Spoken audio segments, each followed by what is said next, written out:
Est-ce que je peux faire le ménage?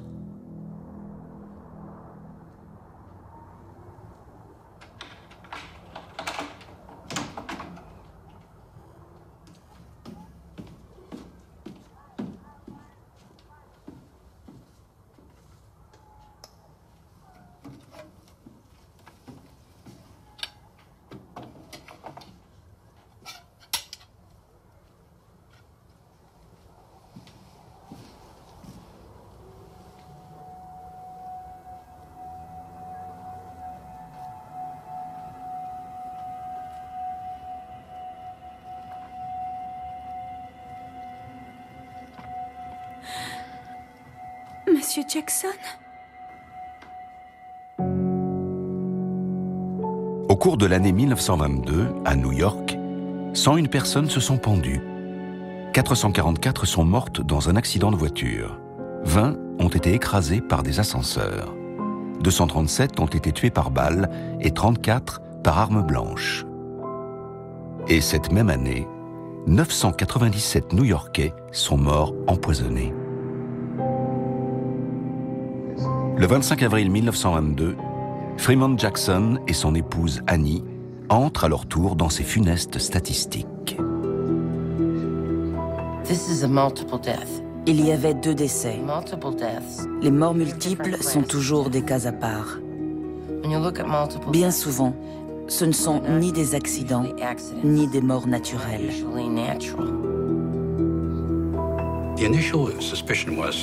On a d'abord cru à un double suicide. Mais en examinant les lieux, les enquêteurs n'ont trouvé aucune trace de poison nulle part.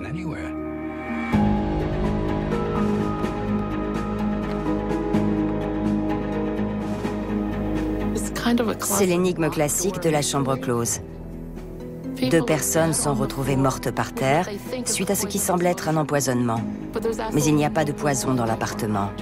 Rien. Le mystère Jackson a tout pour devenir une affaire non résolue de plus. Pourtant, l'enquête va constituer un tournant et marquer l'émergence d'une nouvelle discipline, la toxicologie médico-légale.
Nous avons devant nous le corps d'un homme de race blanche, déjà âgé et bien nourri. Comme bon nombre de morts suspectes, l'affaire Jackson est confiée au docteur Charles Norris de l'hôpital Bellevue à Manhattan. Et en dehors des altérations post-mortem habituelles, on ne remarque ni lésions ni hématomes sur le cuir chevelu, sur le visage ou sur le cou. En tant qu'expert médical rattaché au parquet de New York, le docteur Norris intervient dans tous les cas de morts violentes ou suspectes de la ville. Il a une approche très innovante de son métier. Depuis 4 ans, il étudie les cadavres des victimes pour découvrir les causes de leur décès. Une méthode très éloignée de la façon dont New York gérait les morts non élucidées à l'époque. En haut et en bas. La première molaire...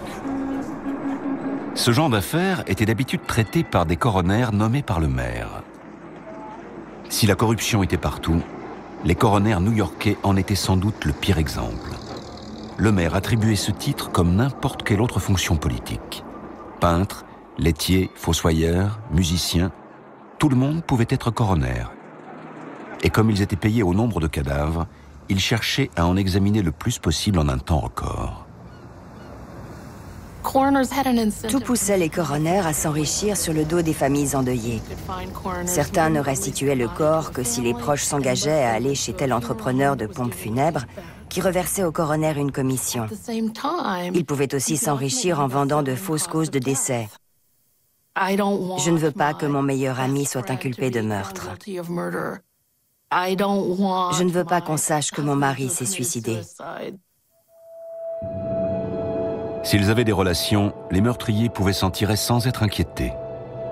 Et de manière générale, les coroners étaient tellement incompétents que la science n'entrait jamais en ligne de compte. On peut lire dans une étude sur le sujet, de nombreux homicides n'ont visiblement pas été identifiés comme tels. Un empoisonnement habile pouvait donc être effectué presque en toute impunité. Rien ne prédestinait Charles Norris à révolutionner ce système gangréné. Issu de l'une des familles les plus riches de Philadelphie, il aurait pu mener une vie d'oisiveté et de luxe, mais il choisit d'étudier la médecine à l'université de Columbia. Après ses études de médecine, il est allé poursuivre sa formation à Berlin et à Vienne. Il a été frappé par la façon dont le système criminel et judiciaire européen exploitait les preuves scientifiques. Il a rapporté cette idée aux États-Unis. À son retour, il intègre une association de citoyens, de patrons de presse et de fonctionnaires d'État réunis pour demander la suppression des coroners. Il réclame la création d'un service d'expertise médico-légale constitué de professionnels qui utiliseraient les techniques de pointe en la matière. En 1918, malgré l'opposition farouche du maire, ils atteignent leur objectif. Le docteur Norris est nommé directeur du nouveau service. Mais dès le premier jour, il ne fait aucun doute qu'il s'est fait un ennemi haut placé. Le maire de New York était Red Mike Allen. Il a été littéralement forcé d'engager le docteur Norris. Lui voulait un service médico-légal qui soit à sa botte. Du style, j'ai un ami qui a des ennuis, je voudrais que vous m'aidiez à étouffer l'affaire. Mais Norris était trop intègre pour entrer dans ce jeu-là. Norris voulait créer aux États-Unis un organisme de justice médico-légale qui reposerait sur la science et au sein duquel les condamnations et les acquittements ne dépendraient pas des relations de l'accusé, mais des analyses scientifiques et des faits. C'était la mission qu'il s'était fixée. Le maire guette la moindre occasion de discréditer ce réformateur prospère. Le docteur Norris n'a absolument pas droit à l'erreur, d'autant que tout le pays a les yeux braqués sur lui.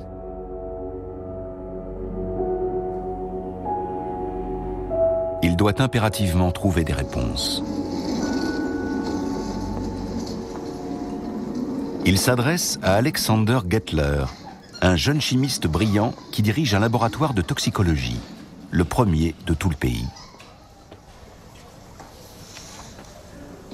La première fois que j'ai rencontré Alexander Gettler, j'étais étudiant en médecine. Je venais assister aux autopsies. Il était très gentil, beaucoup plus petit que le docteur Norris et très poli, très timide. Veuillez préparer la distillation du cyanure à la vapeur. Oui, tout de suite. Bonjour, Alice. Bonjour. Acide tartrique, hydroxyde de sodium, acide chlorhydrique. Et on n'a plus de chlorure de fer, il faudrait en repréparer. D'accord. Je ne l'ai jamais entendu parler d'autre chose que de toxicologie. Il n'évoquait jamais sa famille, ses amis.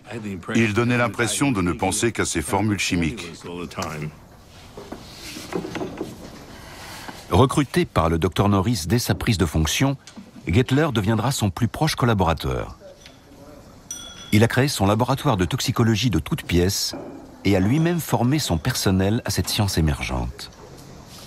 Dans l'affaire Jackson, la première difficulté consiste à déterminer quel poison rechercher. Excusez mon retard. Cyanure. On commence par celui-là. Certains signes suggéraient un empoisonnement au cyanure. Il y avait des rougeurs sur la peau, signe d'une réaction du système sanguin. Le contour des lèvres était bleuté, ce qui indique en général que la victime a manqué d'oxygène. Le cyanure perturbe notre faculté à assimiler l'oxygène. Il provoque la suffocation. Le rapport de police indique que la mort a été immédiate. Il y a très peu de choses qui peuvent tuer en un clin d'œil. Le cœur, rarement le cerveau, et certaines substances toxiques. Parmi les poisons les plus foudroyants, le cyanure est tout en haut de la liste. Environ 200 grammes. D'accord. Si les Jackson ont absorbé du cyanure, il en reste forcément des traces dans leur estomac. C'est donc par là que Gettler commence.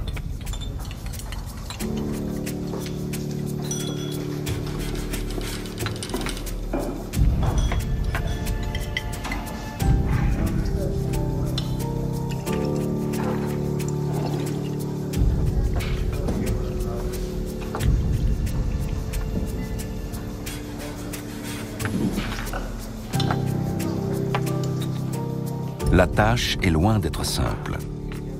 Il doit trouver des doses infimes de poison dans une très grande quantité de tissu humain.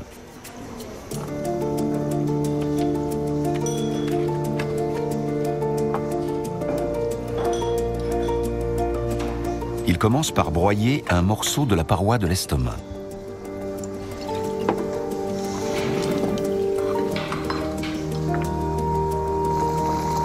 Ensuite, il distille lentement la pulpe obtenue. Si elle contient du cyanure, il sera concentré dans le distillat obtenu par ce procédé.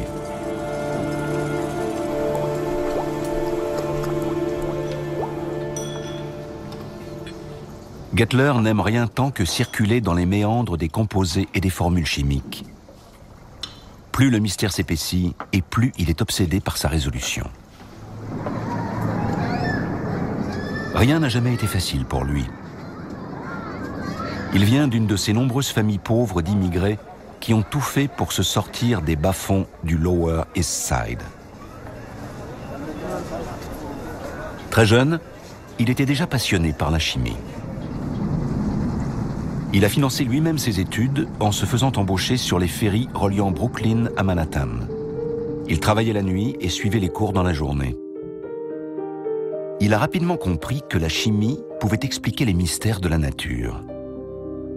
Il espère à présent que cette même chimie saura éclairer les circonstances troubles qui font trop souvent passer deux vies à trépas. Ah!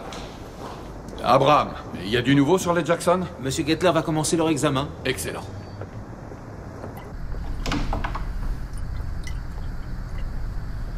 Les Jackson?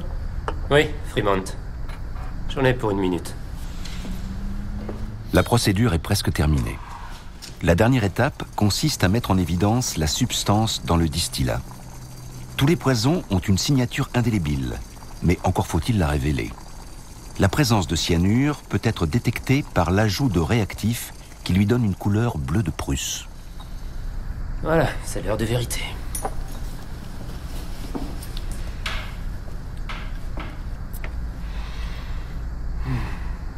Oh mince. Il n'y avait rien. Aucune trace de cyanure dans l'estomac. Ils se retrouvaient donc face à un problème insoluble. Ces gens avaient l'air d'avoir été empoisonnés au cyanure et pourtant les résultats étaient formels. Il n'y en avait pas. J'appelle le procureur. L'examen de la paroi de l'estomac n'a rien donné. L'examen du contenu gastrique n'a rien donné. La police a recueilli toutes les substances possibles sur les lieux. Gettler les a toutes soigneusement analysées, négatifs. Donc en fait, qu'est-ce qu'il sait? Puisque l'estomac et le contenu gastrique ne révèlent aucune substance suspecte, il doit forcément s'agir d'une inhalation.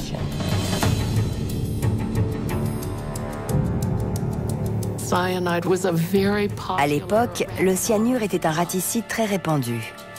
Et le gaz utilisé pour la fumigation des nuisibles était le cyanure d'hydrogène, un gaz qui est extrêmement toxique. Ils ont demandé au gérant de l'hôtel si on avait procédé à une fumigation pour dératiser. Il leur a assuré que non, qu'il n'y avait rien eu de tout ça. Il était tout aussi perplexe que les enquêteurs sur la mort du couple. Alors ils doivent recommencer. Et ils font comme tous les bons policiers. Ils vont parler, parler et encore parler avec les gens. Rien ne remplace un bon enquêteur criminel, je vous assure. Et ils ont fini par trouver une femme de chambre qui leur a avoué que le gérant avait bien procédé à une fumigation. Le mystère commence à se dissiper. Reste à déterminer comment les vapeurs de cyanure ont pu s'infiltrer dans la salle de bain des Jackson. La police effectue un test tout simple. Ils allument des fumigènes dans les sous-sols de l'immeuble, là où la fumigation a eu lieu.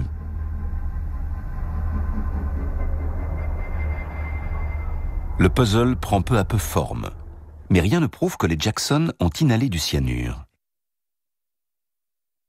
Gettler doit examiner leurs poumons. Malheureusement, ils sont 6 pieds sous terre, dans un cimetière du New Jersey. À contre-cœur, le procureur autorise l'exhumation du corps de Freeman Jackson, une requête impensable du temps des coroners. 2 semaines après le décès, les poumons de Freeman Jackson arrivent au laboratoire de Gettler. Ils sont broyés et distillés pour le test du bleu de Prusse.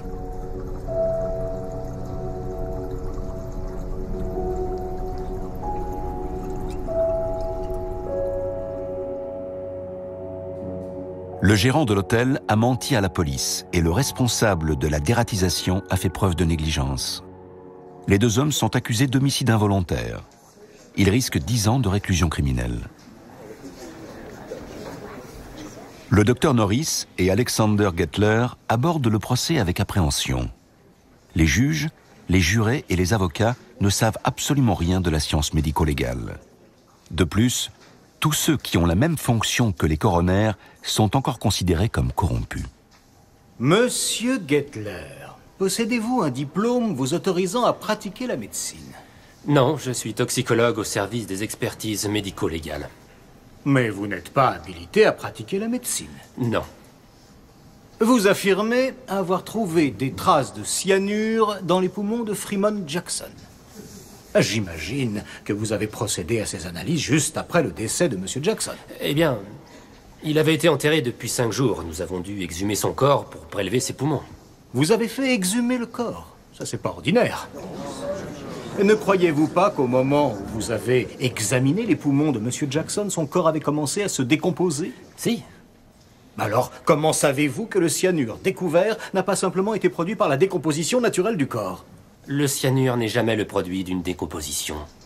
Vous êtes sûr? Jamais. Très bien, je vais rectifier mon discours.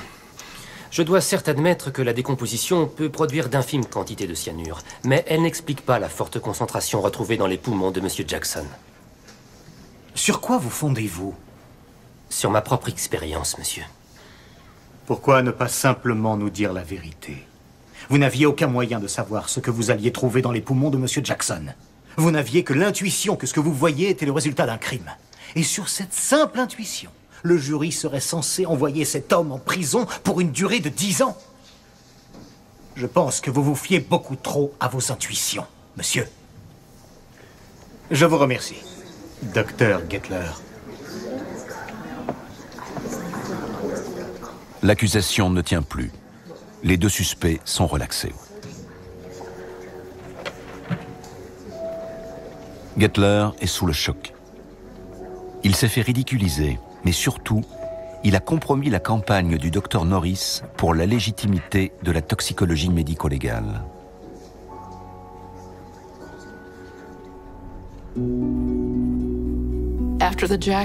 À la suite de cette affaire, Gettler s'est dit « Je vais retourner en laboratoire et je vais tellement améliorer cette science que personne ne me fera plus jamais ça. » Il a réalisé des centaines d'expériences sur le cyanure. Son travail est si riche qu'il est encore cité aujourd'hui. Seul dans son laboratoire, il obtient la preuve de ce qu'il avait affirmé au tribunal. Un corps en décomposition produit certes d'infimes quantités de cyanure, mais les taux ne sont absolument pas comparables avec ceux retrouvés dans les poumons de M. Jackson. Il avait donc raison. Il ne peut pas revenir sur l'issue du procès, mais ses travaux de recherche sur le cyanure auront des répercussions encore plus importantes. Ensemble, Gettler et Norris ont commencé à révolutionner les techniques d'investigation criminelle. Et ils finiront par transformer l'approche scientifique de la mort.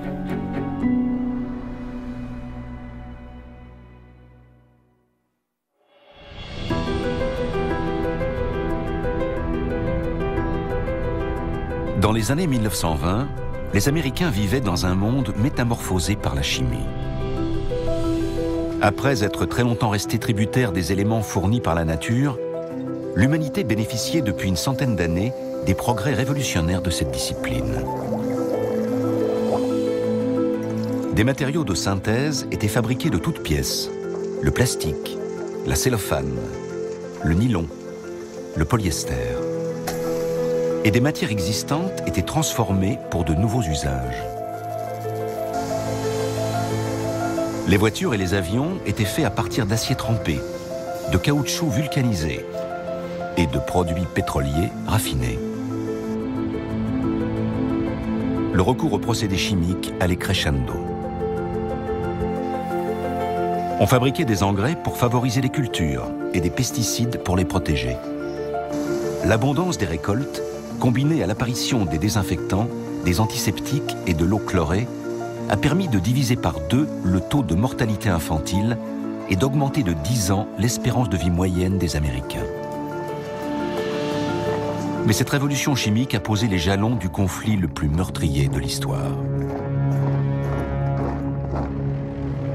Au cours de la Grande Guerre, on a utilisé de l'acier trempé, de violents explosifs, des lance-flammes et des gaz toxiques.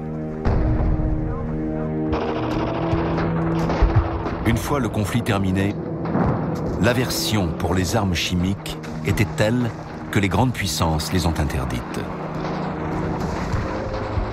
Mais si les produits chimiques étaient régulés au combat, il n'y avait aucune limitation dans la vie quotidienne des civils.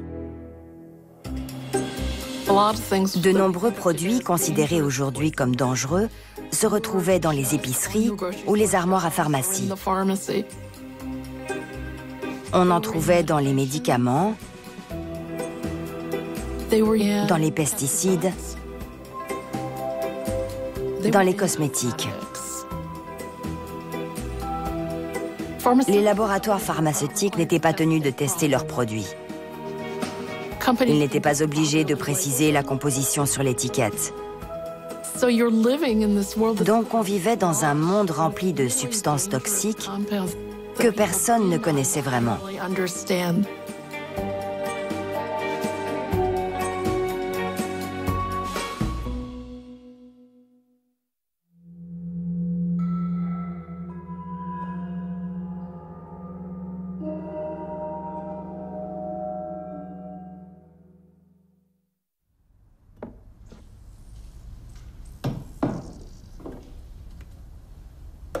Fanny Creighton se sent un peu délaissée cet hiver-là.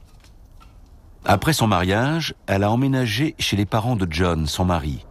Mais depuis, ils sont morts. John passe le plus clair de son temps en déplacement professionnel et Fanny se retrouve seule à la maison. Elle est donc soulagée quand son frère Charles vient s'installer chez eux. Quoi? Je n'ai plus le droit de te regarder. Orphelins très jeunes, Fanny et Charles ont des habitudes de vieux couple.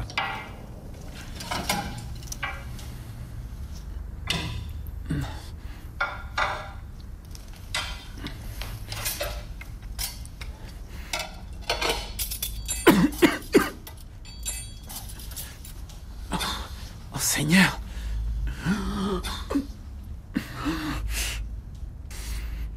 Tu veux un peu d'eau?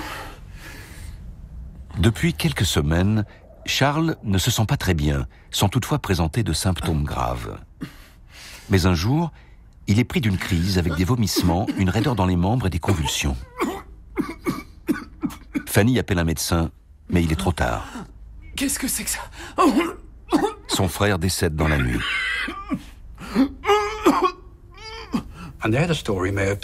L'histoire aurait pu s'arrêter là, mais la police a reçu une lettre anonyme qui disait « Vous devriez enquêter sur Fanny Creighton. Elle est très suspecte. » La curiosité des enquêteurs a été piquée. La police interroge les voisins et les amis. le médecin de Charles admet avoir trouvé la mort du jeune homme étrange. Alors, les enquêteurs exhument le corps et y retrouvent de fortes doses d'arsenic. Le procureur accuse Fanny et son mari de meurtre. Il semble avoir un dossier plus que solide. Elle avait invité son frère à vivre avec eux. Elle lui avait trouvé un emploi à l'épicerie du coin. À son insu, elle avait souscrit une assurance vie à son nom. Plus compromettant encore, les policiers retrouvent chez Fanny un flacon de liqueur de Fowler, une lotion cosmétique très répandue à l'époque à base d'arsenic. La sentence encourue pour meurtre est la peine de mort. Fanny risque la chaise électrique. Mais le dernier jour du procès, elle peut enfin donner sa version des faits. Charles avait eu une peine de cœur. Il ne s'était confié qu'à elle. Elle n'avait pas réussi à l'empêcher de sombrer dans la dépression. Son jeune frère s'était sans doute empoisonné à petit feu pour échapper à son désespoir.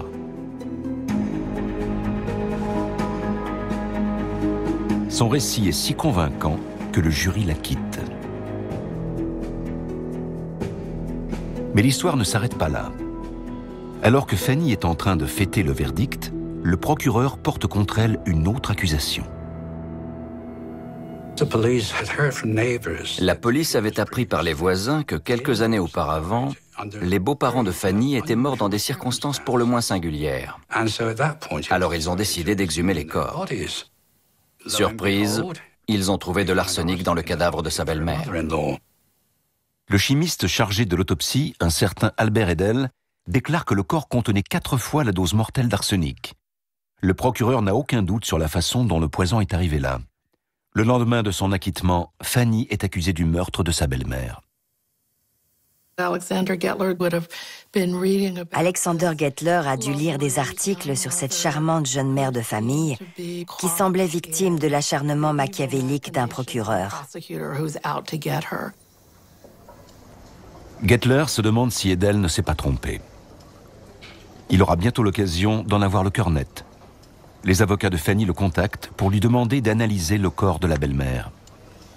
Je suis prêt pour le test de Reinsch. Il commence par appliquer la même méthode qu'Edel. Il s'agit d'une expérience bien connue qui permet d'isoler l'arsenic sous forme de résidu noir sur une surface en cuivre. La vitesse de la réaction est cruciale. Si le dépôt se forme rapidement, c'est que les tissus sont saturés d'arsenic.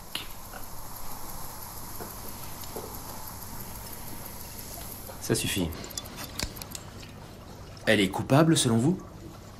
L'accusation s'était servie de ce test pour inculper Fanny de meurtre. Mais Gettler n'est pas convaincu.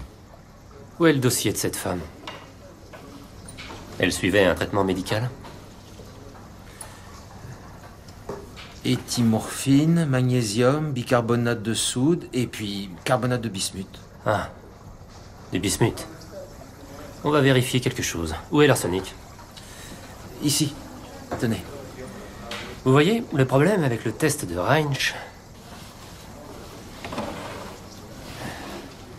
c'est que l'arsenic se dépose sur le cuivre, mais également d'autres métaux lourds, comme le bismuth. Ah oui? Et je crois bien que c'est justement ce qu'on a là. Pince, s'il vous plaît.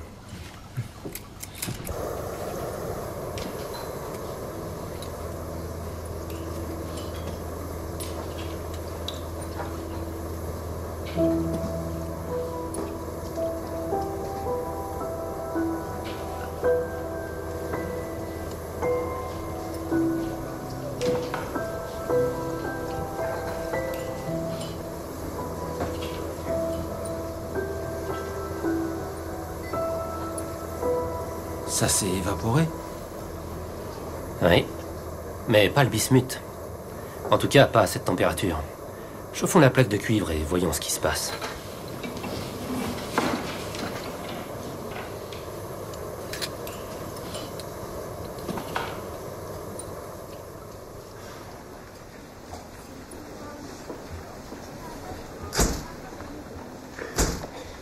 2 semaines après l'acquittement de Fanny, la foule se presse dans le même tribunal pour un second procès.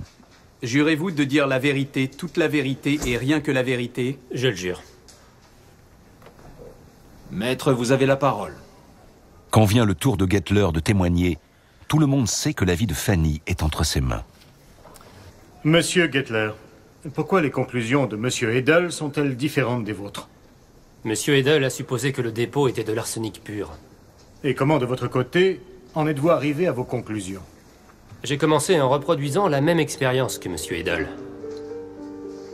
J'ai obtenu le même résidu.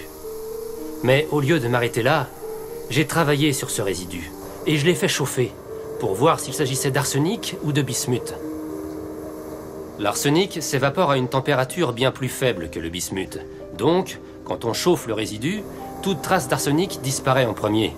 C'est une évidence. Mais le bismuth, lui, reste inchangé. Si vous n'avez aucune évaporation, cela signifie qu'il n'y a pas d'arsenic. Je vous remercie. Maître, le témoin est à vous. Pourquoi avez-vous évoqué le bismuth? Parce que le bismuth est le composant principal du traitement médicamenteux que prenait la victime. Et alors? Ces médicaments contiennent souvent des traces d'arsenic. Exactement. Des traces. Monsieur Edel a affirmé que l'estomac de la victime contenait 4 fois la dose mortelle d'arsenic. Et vous voulez nous faire croire qu'une telle quantité proviendrait des impuretés résiduelles de son traitement? Oui. C'est ridicule. À vous, maître. Monsieur Gettler, quelle quantité d'arsenic avez-vous trouvé? Une quantité infinitésimale. Suffisante pour provoquer la mort? Certainement pas. Je rappellerai à la Cour que la vie d'une jeune femme dépend de nos conclusions. Monsieur Gettler, est-ce que cette femme, ou toute autre personne, aurait empoisonné Madame Creighton avec de l'arsenic? Non. Absolument pas. Gettler a dû être ravi. À l'époque, on essayait de convaincre les jurés que la rigueur de la science avait sa place dans un tribunal. Merci, Monsieur Gettler. C'est l'exemple parfait d'une vie sauvée par le savoir scientifique.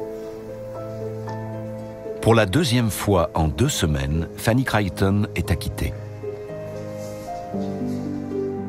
C'est une grande victoire pour Gettler. Il a travaillé d'arrache-pied pour découvrir la vérité et a rendu la chimie si convaincante que les jurés ont renoncé à condamner la jeune femme. Mais il est loin d'avoir fait le tour des profondeurs de l'âme humaine. Et son histoire avec Fanny Creighton n'en restera pas là.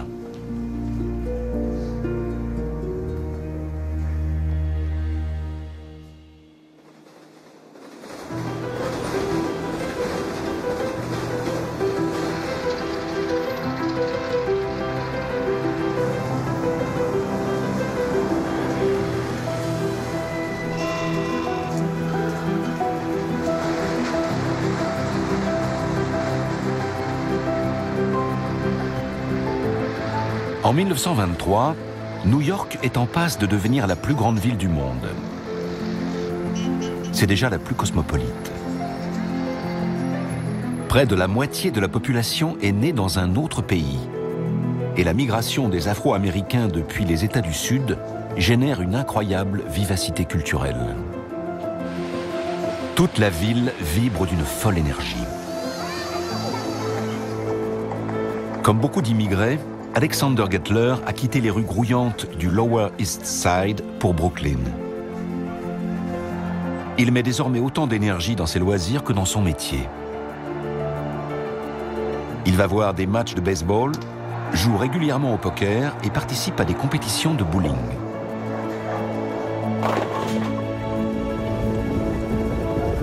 Mais sa véritable passion, ce sont les courses de chevaux.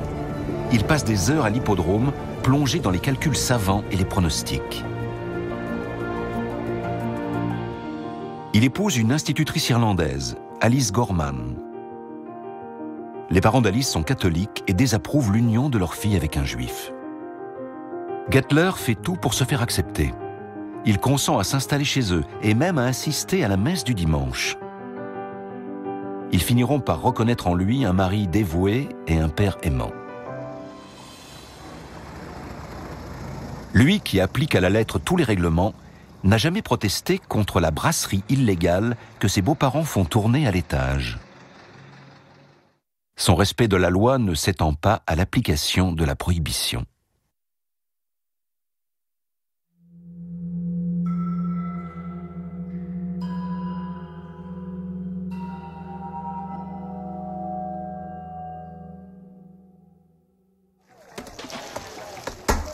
Depuis 1919, les boissons alcoolisées étaient interdites sur tout le territoire américain. La prohibition partait d'une bonne intention, mais elle s'est révélée catastrophique par ses conséquences inattendues.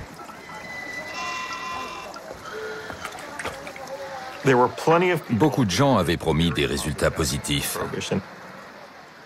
L'Armée du Salut avait ouvert des bars proposant des produits laitiers, persuadés que les consommateurs se rabattraient là-dessus et qu'ils iraient davantage au théâtre et au cinéma. Mais dès l'entrée en vigueur de la prohibition, la loi a été enfreinte. Depuis le début, Gettler et Norris étaient contre la prohibition. Ils avaient pressenti que les gens se tourneraient vers d'autres formes de spiritueux dont certains étaient nocifs. Ils étaient sûrs que les gens n'allaient pas arrêter de boire juste parce qu'une loi interdisait les boissons alcoolisées. Ceux qui avaient de l'argent pouvaient se procurer de l'alcool de meilleure qualité, mais les plus pauvres buvaient ce qu'ils trouvaient. Vous êtes pauvre. Vous avez un petit alambic chez vous. Qu'est-ce que vous allez mettre dedans? N'importe quelle matière organique peut être distillée. Alors les gens distillaient de la sciure de bois ou leur mobilier. Et quand on distille du bois, on produit du méthanol. En se décomposant à l'intérieur d'un organisme, le méthanol génère du formaldéhyde et de l'acide formique, substances qui entraînent des lésions du nerf optique. La vision commence par se troubler, puis la cécité s'installe. Par ailleurs, la victime est prise de violentes nausées, fait des syncopes et finit par tomber dans le coma. Ce qui est atroce avec l'intoxication au méthanol, c'est que l'effet n'est pas instantané. La production d'acide formique peut prendre 5 jours. Donc vous pensez que tout va bien, alors que votre corps est en train de fabriquer un poison impitoyable. À cause de la prohibition, le méthanol devient l'une des obsessions de Gettler. Il fait tout son possible pour empêcher que le poison ne se répande. Il met même au point un test portatif que les agents chargés de la répression peuvent utiliser sur le terrain.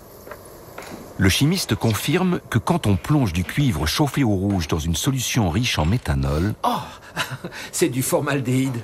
Il s'en dégage une forte odeur de formaldéhyde. Mais rien ne semble pouvoir empêcher la production croissante de ces alcools frelatés. Partout dans New York, l'alcool faisait de plus en plus de victimes. Mais ce n'étaient pas des morts naturelles. Elles étaient dues à des substances toxiques. Il s'agissait d'empoisonnement. Le docteur Norris, quant à lui, ne cesse de dénoncer le bilan désastreux de la prohibition. Il publie des articles, donne des interviews et interpelle les autorités. Mais pour lui, il n'y a pas d'autre solution que d'abolir la prohibition. Ce qui semble pour le moment hors de question.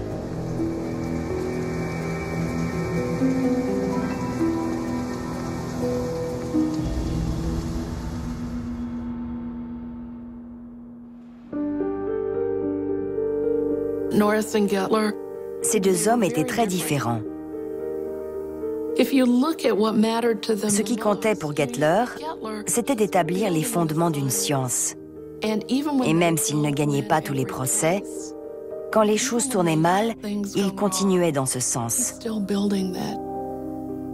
Il pouvait s'enfermer dans son laboratoire, revenir à la beauté élégante de la chimie et y trouver un certain réconfort.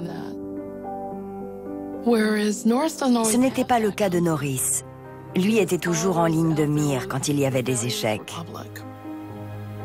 Il avait consacré sa vie à la cause médico-légale. Alors les défaites et tout ce qui n'aboutissait pas, ça le minait complètement. Le docteur Norris doit combattre sur tous les fronts. Hylan, le maire de New York, a tellement réduit les subventions pour son service que le médecin le finance de sa poche. Il règle lui-même les salaires et l'achat de matériel. Chaque nouvelle affaire lui vaut son lot d'ennemis. Plus le poison génère de bénéfices et plus l'opposition est forte. En 1924, Charles Norris s'élève contre l'un des poisons les plus lucratifs de tous.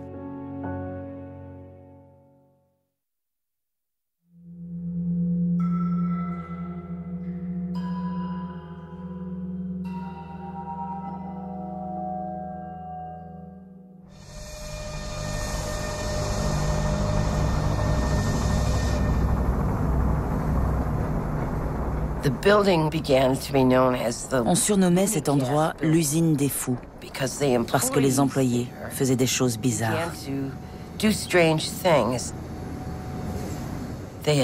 Ils avaient des trous de mémoire, ils étaient irritables.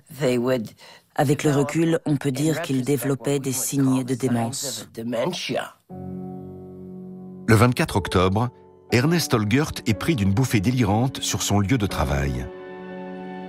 Il court partout, terrorisé, en hurlant « Ils sont 3 à me poursuivre ».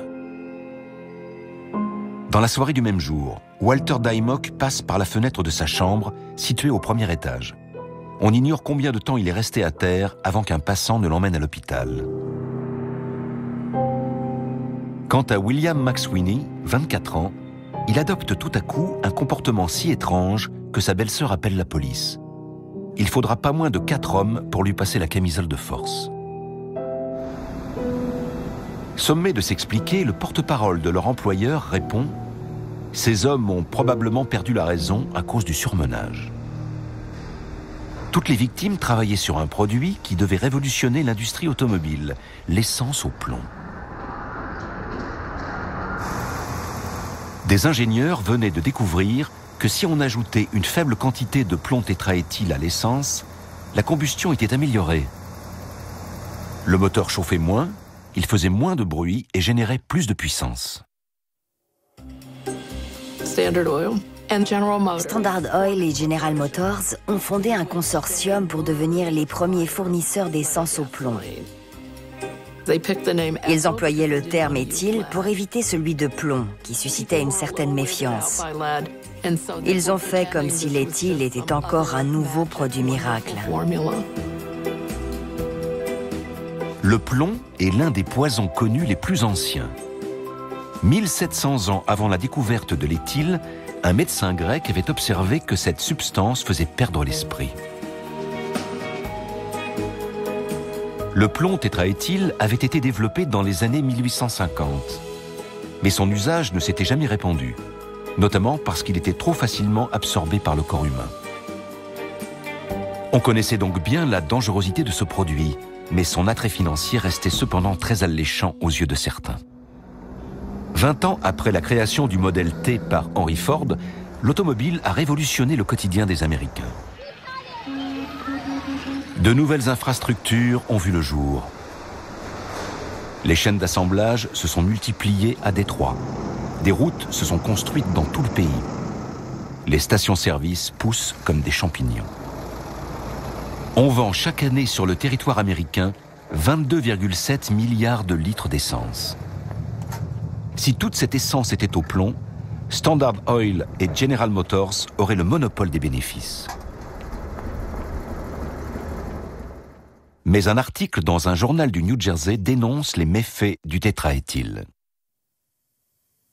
Standard Oil et General Motors ont organisé une conférence de presse à New York avec Thomas Midgley, l'inventeur de l'essence au plomb. Il s'est lavé les mains dans une bassine remplie de plomb tétraéthyle pour montrer que c'était sans danger.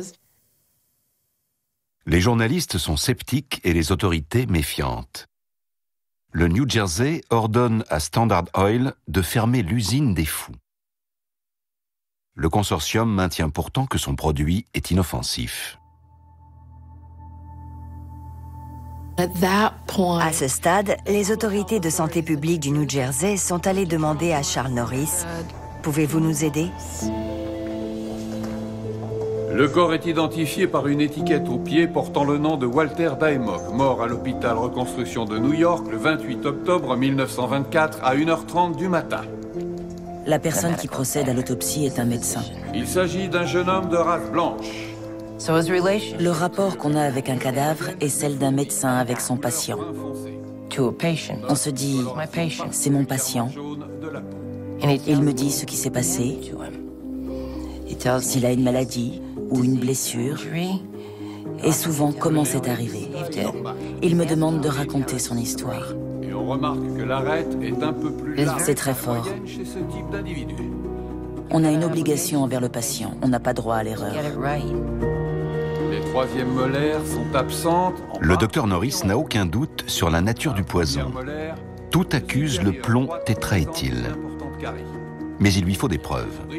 La preuve que l'empoisonnement s'est produit sur le lieu de travail et que c'est bien ce qui a tué les victimes.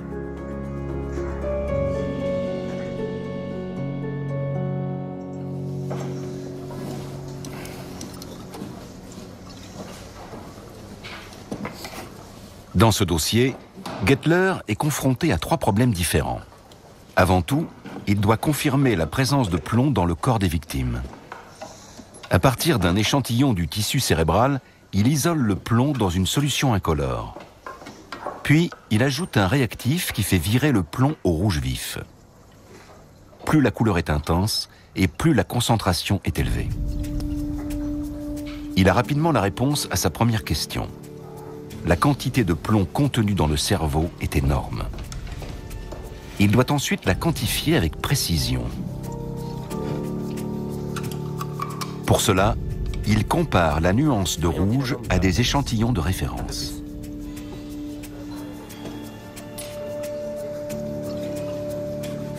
Regardez.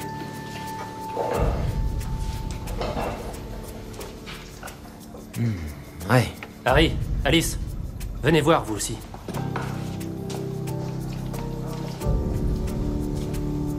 On ne pourra pas obtenir la quantité précise au colorimètre.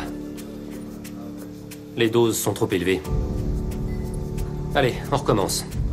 Et au lieu de décomposer le tissu avec de l'acide, on va le faire sécher dans une étuve, puis on l'incinérera dans un four à moufle. Harry. D'accord. Alice, vous nettoyez tout ça et vous m'apportez une dizaine de creusets prépesés. Bien, monsieur. Afin d'obtenir un dosage précis, il doit d'abord calculer la masse de plomb contenue dans les tissus. Quand Harry sera prêt, commencez par une réaction au sulfure d'hydrogène. Ensuite, on avisera. La méthode est simple. Mais le chimiste doit parvenir à isoler moins de 2 mg de plomb à partir de 500 g de tissu humain.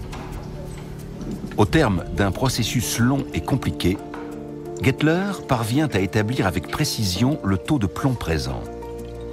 Reste la dernière étape. Il doit reconstituer le parcours du plomb en analysant toutes les parties de l'organisme où il aurait pu s'infiltrer. Gettler n'a pas d'autre solution que de reproduire le même procédé fastidieux sur des échantillons de sang, d'os, de cerveau, de poumons, de foie et de reins. C'était une méthode d'avant-garde.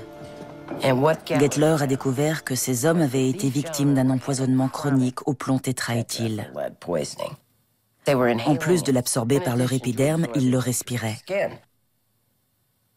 Or, après inhalation, la substance est charriée par le système sanguin et s'accumule dans les tissus, notamment ceux du cerveau.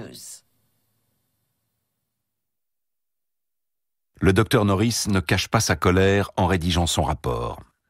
Le cerveau et le corps de cet homme présentaient une quantité astronomique de plomb. Norris a dit « C'est un additif tellement nocif qu'il faut immédiatement le retirer de l'essence. » Les autorités l'écoutent. L'essence au plomb est interdite à New York, puis à Philadelphie et dans le New Jersey. La mesure fait boule de neige. Le président de l'époque était Calvin Coolidge. Il avait un gouvernement restreint et prônait le laisser-faire. Standard Oil et General Motors sont allés lui demander Est-ce qu'on pourrait régler ça très vite?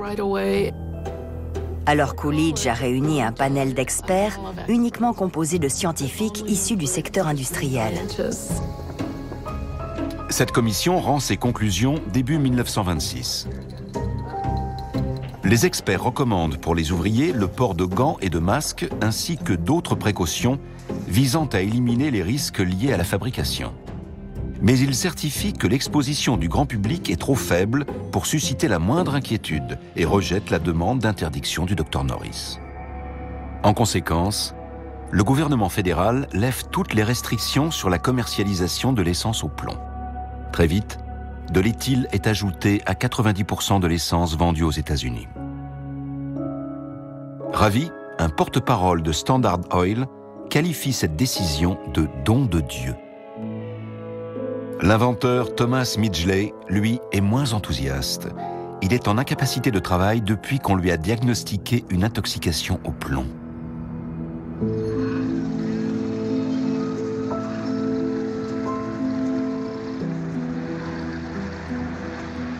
Pour Charles Norris, l'échec est cuisant. En juillet 1925, il part pour l'Europe. Pendant 6 mois, il sera traité là-bas pour surmenage.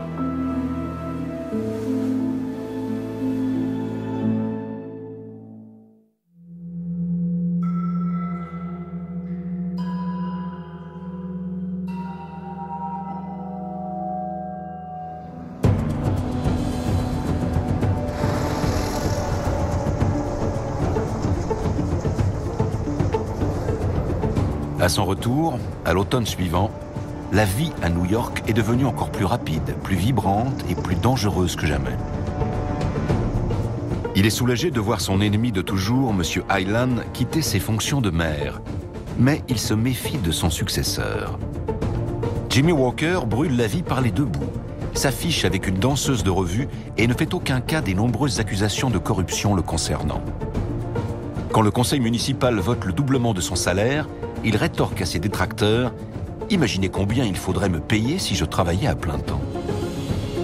Le Dr Norris comprend vite que Jimmy Walker ne va pas résoudre ses problèmes de budget. Mais le nouveau maire ne va pas non plus lui mettre des bâtons dans les roues. Le médecin reprend le travail avec l'enthousiasme et le panache qui émerveillent toujours autant Gettler. Norris ne faisait jamais rien à moitié. Il ne se présentait pas discrètement sur une scène de crime. Il débarquait dans une limousine avec chauffeur, il jetait un œil au corps et disait « Ok les gars, j'en ai assez vu, emmenez-le au labo ». C'était un sacré phénomène.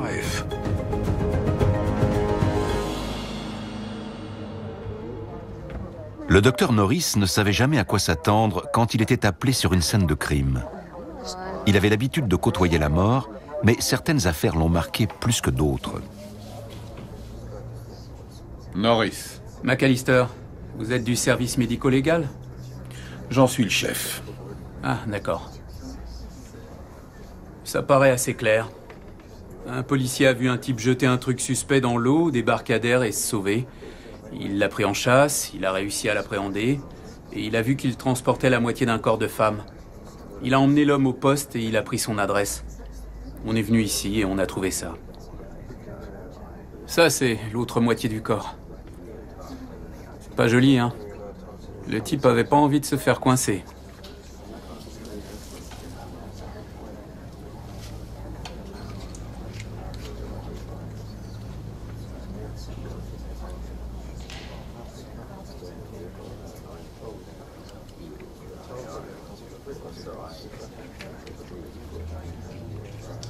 Vous ne pourrez pas accuser cet homme de meurtre.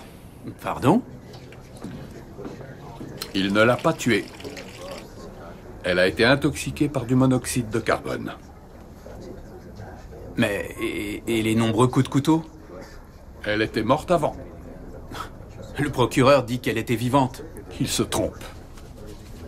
Je fais envoyer le corps au labo. Bonne nuit. Ça va pas plaire au procureur. La police a tout de suite dit à Norris « Vous êtes fou? Vous voyez bien qu'on a affaire à un dépeceur. » On avait un homme avec des vêtements tachés de sang, surpris en train de jeter à l'eau les membres de la victime. Et dans sa cuisine, on a retrouvé un buste et un couteau juste à côté. L'affaire avait tout pour être réglée rapidement. Quand les policiers ont retrouvé le corps en morceaux, ils ont dû se dire « Là, c'est vraiment un crime odieux ». Découper un cadavre et le jeter à l'eau, ça n'arrive pas tous les jours. Ça ne viendrait pas à l'idée de gens normaux. Francesco Travia a tout d'un marginal. Les journaux le présentent comme un docker, mais il passe le plus clair de son temps tout seul dans son petit appartement à Brooklyn, sur le front de mer. Il ne parle pas anglais, il n'a pas beaucoup d'argent et aucun ami proche. Il refuse de dire à la police ou à quiconque comment Anna Fredriksen est morte. Mais Charles Norris est sûr qu'il sait des choses. Quand on meurt d'intoxication au monoxyde de carbone, la peau prend une teinte rose vif très particulière. Et le sang devient d'un rouge tellement intense que si on fait un prélèvement des semaines, voire des mois plus tard, la couleur est encore très prononcée. Pour le docteur Norris, c'est une scène tristement banale. Le monoxyde de carbone étant le composant principal des gaz d'éclairage, il tuait chaque année plus de New-Yorkais que la tuberculose, la rougeole et la typhoïde réunies. C'est un gaz mortel, et pourtant chaque foyer en était équipé. Il servait à l'éclairage, la cuisson et la réfrigération. La police pense que le gaz a pénétré dans le corps de la victime après sa mort. Mais le docteur Norris conteste cette hypothèse. Francesco Travia est quand même accusé du meurtre. Il y avait deux avis divergents. La police n'avait aucune formation en sciences médico-légales, elle n'y comprenait rien et n'avait aucun respect pour la méthode. Et de l'autre côté, Norris disait « On va prouver que la science est fondamentale pour comprendre et résoudre ce genre d'affaires ». Il était intraitable dans la lutte pour la reconnaissance de cette branche scientifique.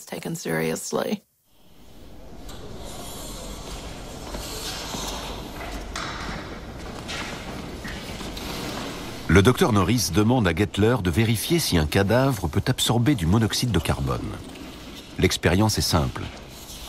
Il prend 3 corps non réclamés à la morgue, les enferme dans un caisson de métal hermétiquement scellé, qu'il remplit de gaz d'éclairage via un tuyau. Docteur Norris, venez voir.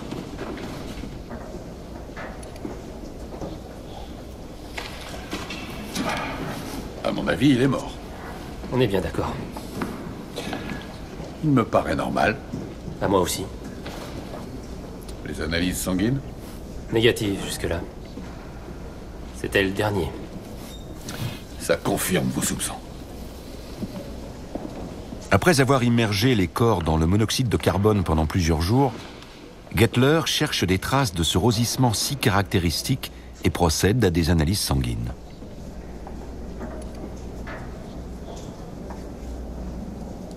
À envoyer au labo de toxicologie. Bien.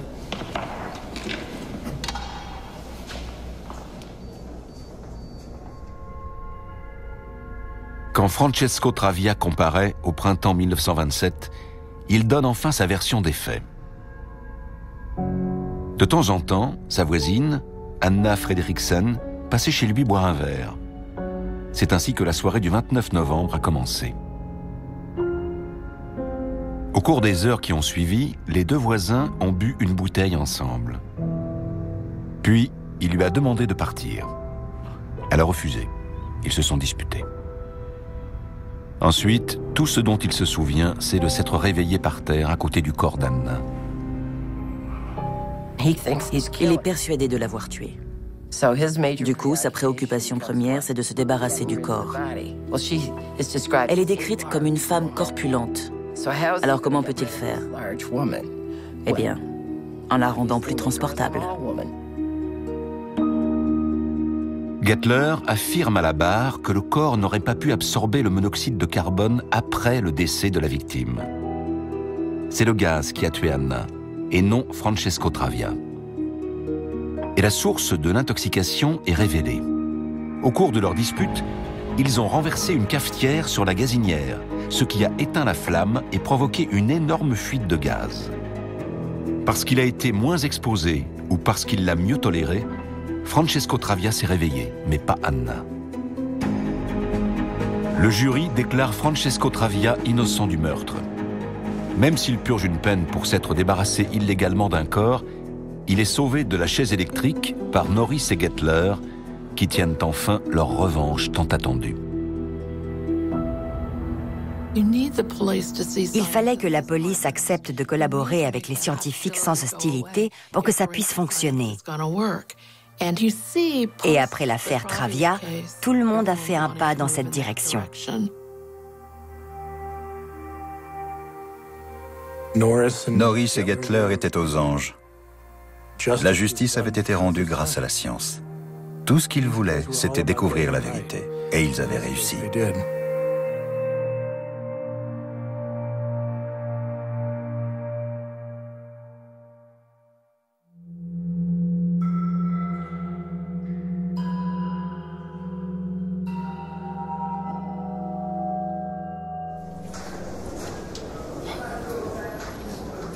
Vous avez noté les signes distinctifs de chacun? Oui.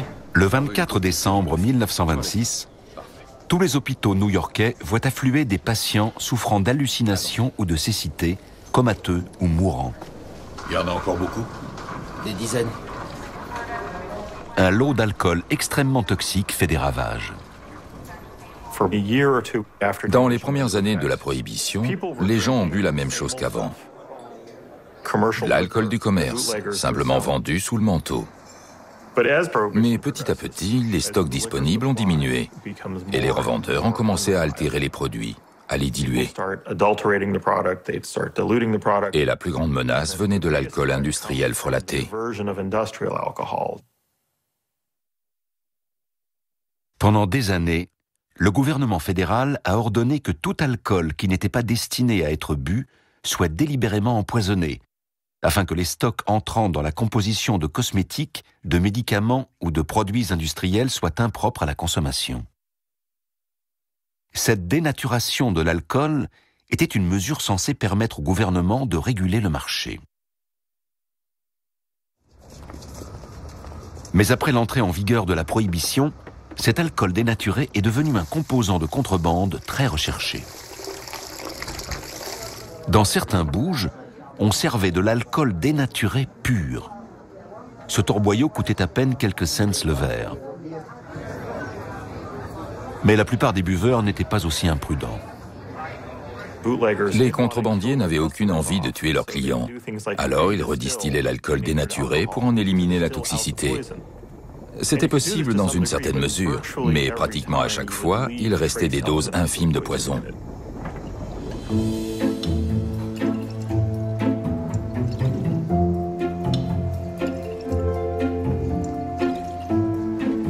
Le docteur Norris demande à Gettler d'analyser des échantillons de boissons qu'on a retrouvés près des victimes. Le chimiste met en évidence une quantité impressionnante de substances nocives. Méthanol, fioul, benzène, cadmium, iode, éther, formaldéhyde et bien d'autres encore.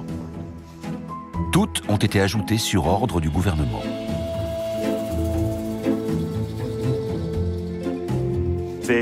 Plusieurs formules ont été testées pour dénaturer l'alcool. On cherchait le meilleur moyen de le rendre nocif. À tel point que personne ne pouvait plus être sûr de ce qu'il buvait.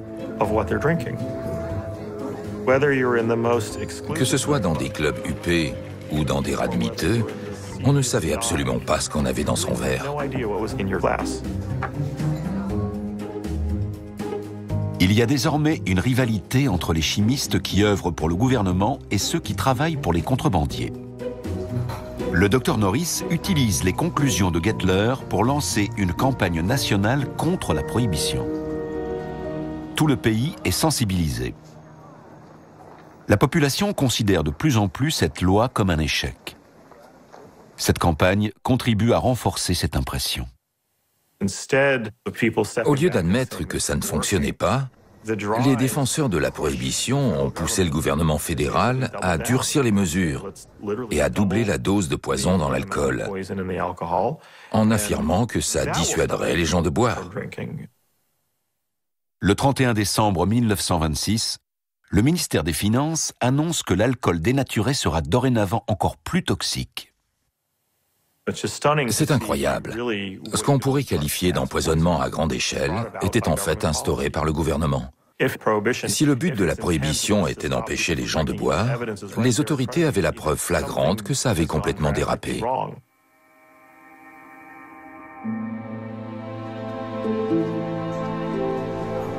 Le 1er janvier 1927, les chambres froides de la morgue de l'hôpital Bellevue sont pleines et les cadavres s'entassent dans les couloirs. Le docteur Norris passe la journée à établir un rapport sur l'épidémie. Garvin John, 32 ans, trouvé inconscient à l'angle de la 32e rue et de Broadway à 1h30 ce matin. Gordon Mabel, 31 ans, au 40 de la 133e rue Est. George F. Carlyle, 42 ans, au 215 de la 80e rue Ouest, 40 ans, retrouvé mort dans un couloir au 402 Hudson, adresse inconnue. Homme non identifié, environ 28 ans, 1m70, retrouvé à non identifié, environ 60 ans, retrouvé devant le 306 Patrick McKay, 48 ans, au numéro 400 de la 48e Thomas Callan, 44 ans, retrouvé au 300 de la 112e rue Ouest. Docteur Norris ?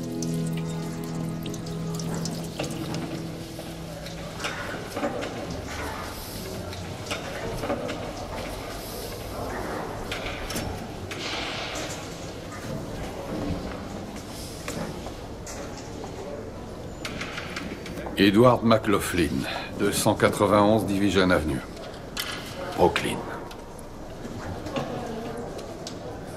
Aux yeux du docteur Norris, la prohibition est devenue un fléau.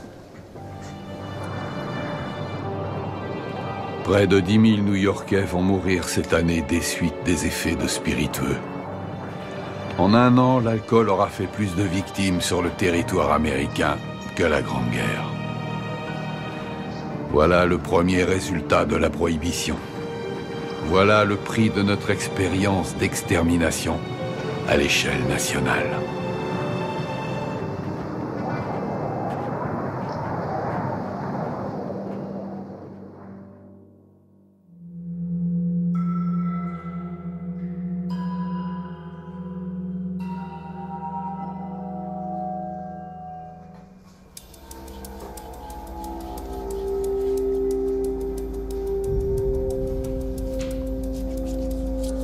À l'automne 1927, les autorités du New Jersey demandent à Norris et à Gettler d'enquêter sur le cas d'une femme décédée 5 ans auparavant. Ce sera leur première confrontation avec un nouveau poison terrifiant. L'histoire commence en 1917, quand Amelia Maggia décroche son premier emploi. Ses parents ont du mal à joindre les deux bouts et elle veut les aider.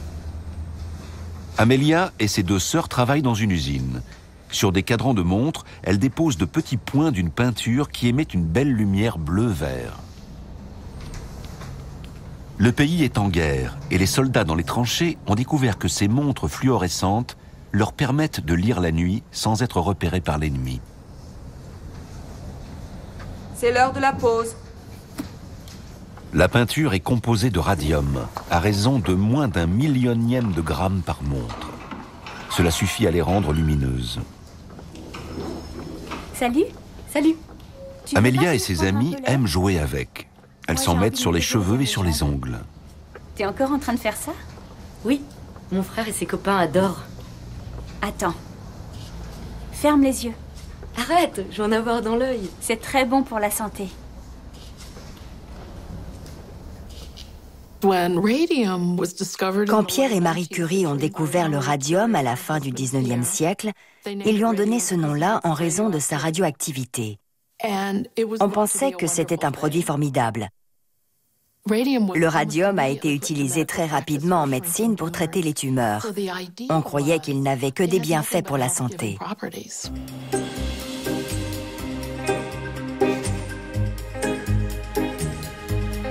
Très vite, le radium a été utilisé pour tout soigner, de l'acné à la démence. Les enfants consommaient des boissons et des bonbons au radium. Les femmes achetaient des crèmes pour le visage au radium. Et des cliniques offraient des injections gratuites de ce nouveau remède miracle. On savait qu'à l'instar de nombreux produits pharmaceutiques, le radium pouvait être dangereux. Mais tout le monde pensait que les risques étaient temporaires, que la substance était éliminée par le corps humain sans laisser de traces. Alors quand on décore des montres avec de la peinture au radium, on pense qu'on fait quelque chose de très sain. On est un peu plus exposé que les autres à ce formidable produit plein de vertus. En 1921, au bout de 4 ans, Amelia doit quitter l'usine. Elle a perdu du poids et ses articulations sont extrêmement douloureuses. Elle souffre d'anémie et crache sans arrêt du sang. En l'espace de quelques mois, sa mâchoire inférieure s'est tellement effritée qu'elle se désagrège purement et simplement sous la main de son dentiste.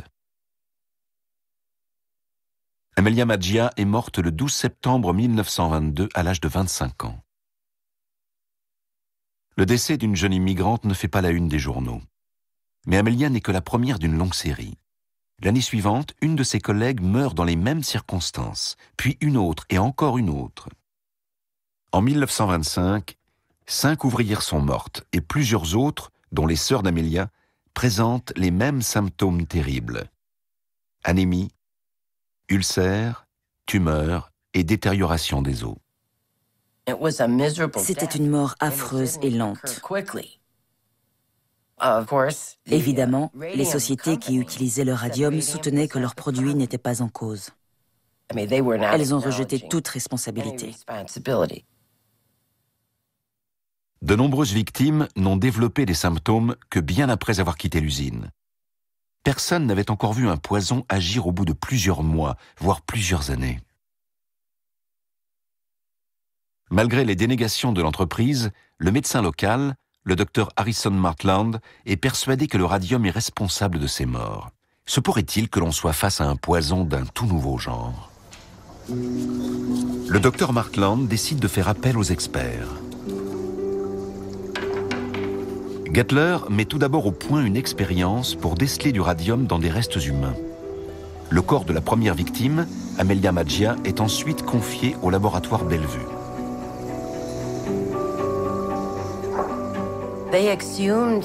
Ils ont exhumé et nettoyé son squelette. Et Gettler a procédé à des tests. Il a recouvert du film radiographique avec du papier noir pour le protéger de la lumière. Puis il a disposé les os dessus et les a laissés quelques jours dans l'obscurité.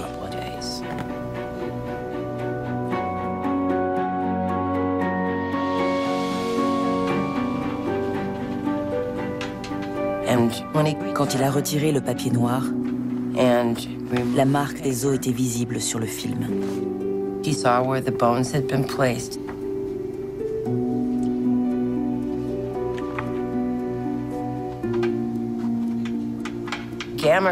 Les rayons gamma émis par le radium s'étaient imprimés sur le film radiographique, exactement comme quand on passe une radio chez le médecin. Gettler avait démontré que le radium se trouvait en fait dans les os. Ça irradie encore après 5 ans.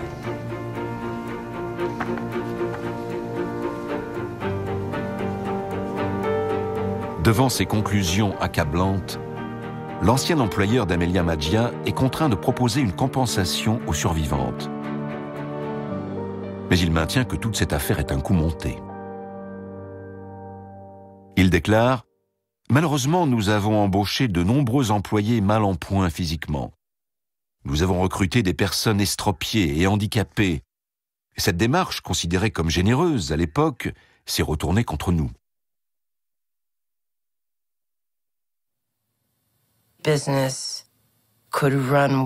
À l'époque, les sociétés avaient tous les droits en matière de sécurité des salariés. Qu'il y ait du plomb, du radium ou toute autre substance toxique sur le lieu de travail, il n'existait aucun organisme de protection pour les employés.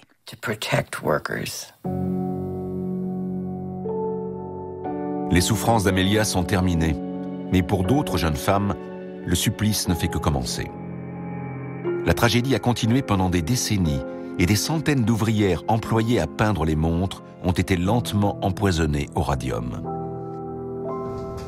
Ces femmes étaient condamnées. Elles portaient le pinceau à leurs lèvres pour affiner la pointe. Le radium passait directement dans leur système sanguin via les muqueuses.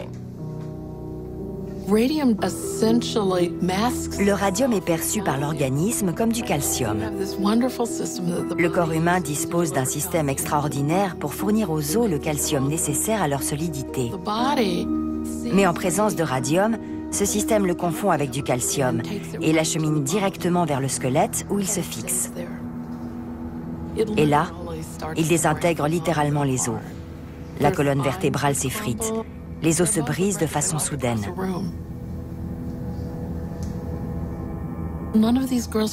Aucune de ces filles n'a pu être sauvée. Les médecins ne pouvaient rien faire pour elles.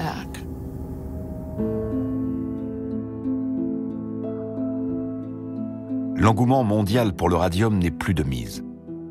En l'espace de quelques années, le marché des lotions, crèmes et produits pharmaceutiques à base de cette substance s'effondre. Mais aucune autorité n'a encore le pouvoir de l'interdire purement et simplement. La tragédie de ces ouvrières marque le début d'un changement radical dans l'opinion publique. La confiance dans le progrès scientifique est ébranlée par la peur de ses conséquences. Depuis des années, le docteur Norris et Alexander Gettler tiraient la sonnette d'alarme et demandaient instamment au gouvernement de protéger la population. Leur message est enfin entendu.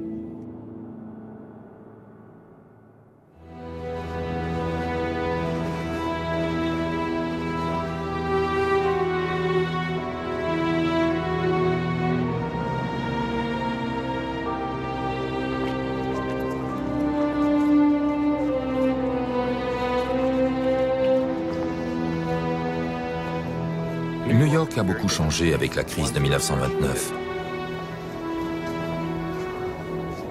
Au début des années 30, la moitié de la population était au chômage. L'atmosphère festive des années 20 avait disparu. Une ambiance lugubre régnait dans la ville. On avait peur de ne jamais se relever de la Grande Dépression. On croyait que c'était la fin. En 1933, New York offre un triste spectacle. Partout, ce ne sont que files de gens faisant la queue devant les soupes populaires et campements de sans-logis. L'effervescence des années 20 n'est plus qu'un lointain souvenir. Une seule chose n'a pas changé, la prohibition. Aucune des promesses de la prohibition n'avait été tenue. Ils avaient promis une société plus sûre, c'était une société plus violente. Ils avaient promis la fin des problèmes de santé publique, il y en avait de plus en plus. Ils avaient promis la prospérité, c'était la crise. Ils avaient promis que ça assainirait la ville, ça n'a pas été le cas. Pareil pour la politique. Tout le monde se disait qu'on en finisse une fois pour toutes. Ça ne fonctionne pas et ça ne fonctionnera jamais. En février 1933, le Congrès vote l'abrogation du 18e amendement sur les boissons alcoolisées. Mais la prohibition restera applicable tant que les 3/4 des États n'auront pas voté l'abrogation. En attendant, les bars clandestins continuent de tourner. Comme The Mermaid Tavern, dans le Bronx, repère d'un homme qu'on a surnommé Mike l'Increvable.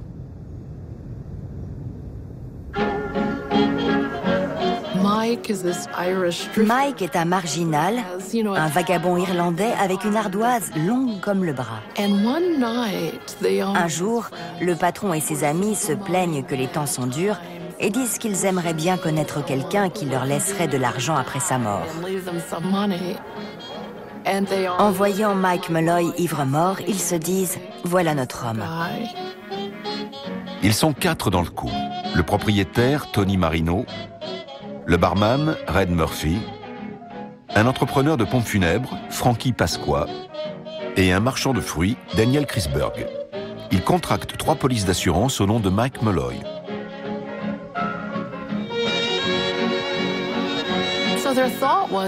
Ils se sont dit, c'est un poivreau, on va lui faire ingurgiter des litres d'alcool, ça va l'achever.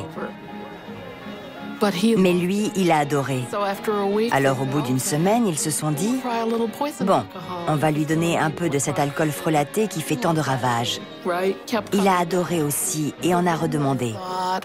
Alors là, ils se sont dit, on va l'empoisonner avec de la nourriture. Ce que je trouve dingue, c'est tous les trucs qu'il a pu avaler. Comme un sandwich avec des sardines pourries, du verre pilé et des éclats de métal.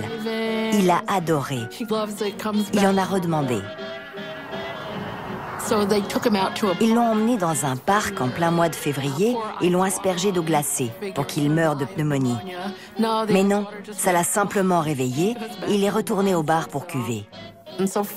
Alors, ils ont attendu qu'il s'écroule. Ils l'ont adossé à un Porsche et ont persuadé un chauffeur de taxi de le heurter avec sa voiture. Est-ce qu'il est mort? Non.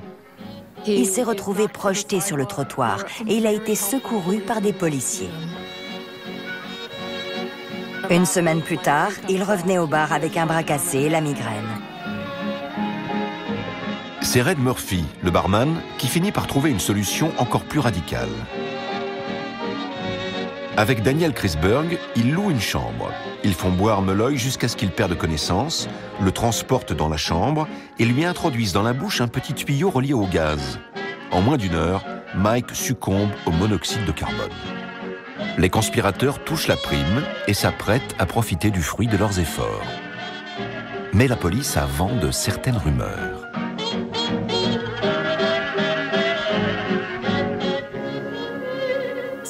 Ils ont exhumé le corps de Mike Malloy. Les recherches de Gettler sur le monoxyde de carbone avaient fait des avancées considérables depuis l'affaire Travia. Alors, pour le laboratoire Bellevue, c'était clair comme de l'eau de roche. Ils ont trouvé une dose mortelle de ce gaz dans le corps et c'était terminé. Les malfaiteurs ont commis une grossière erreur.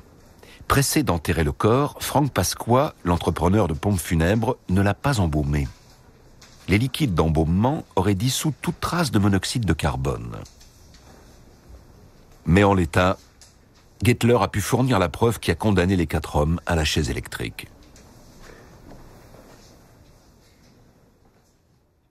L'histoire les a oubliés, mais Mike l'increvable est resté dans les mémoires et a fait l'objet de chansons, de pièces de théâtre, de romans, de films. Les bars clandestins, comme The Mermaid Tavern, ont disparu quand la prohibition a été abrogée en décembre 1933. L'alcool frelaté a pratiquement disparu lui aussi. Pour l'année 1934, le docteur Norris n'a comptabilisé que 2 décès par méthanol. Mais la Grande Dépression a provoqué un pic de morts violentes, et notamment une hausse considérable du nombre de suicides. À cette époque, chaque jour en moyenne, 3 New-Yorkais se donnaient la mort. On oublie parfois la souffrance derrière les statistiques, mais un fait divers du printemps 1935 est là pour nous la rappeler.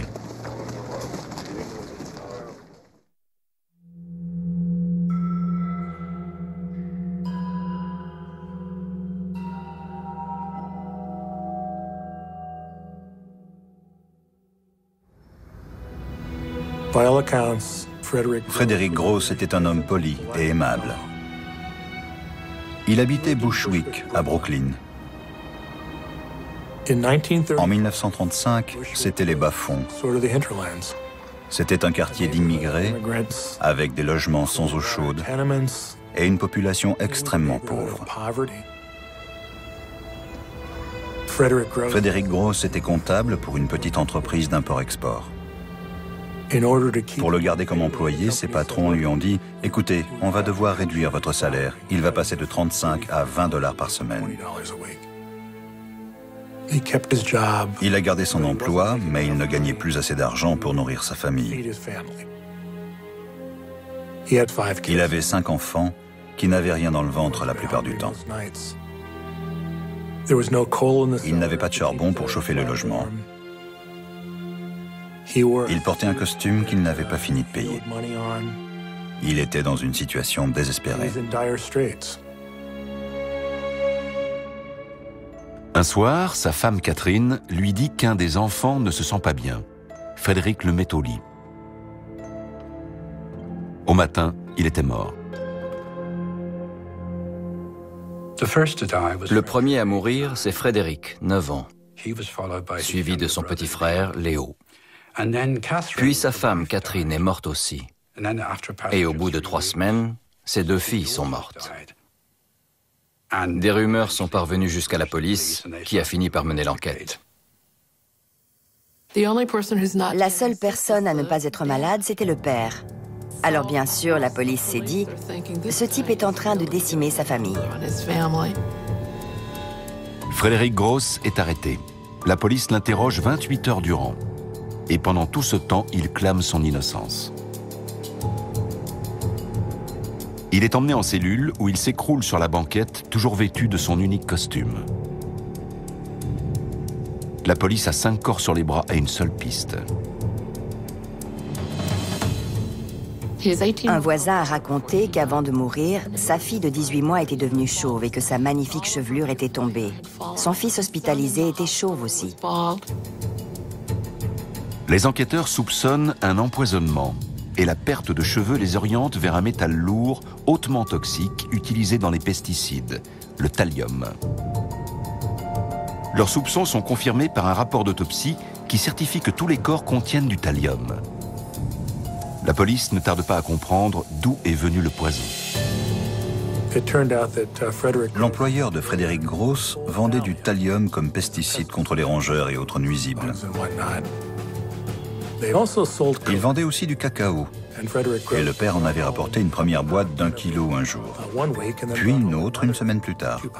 Le procureur de Brooklyn s'est dit « Ça fait beaucoup de cacao ».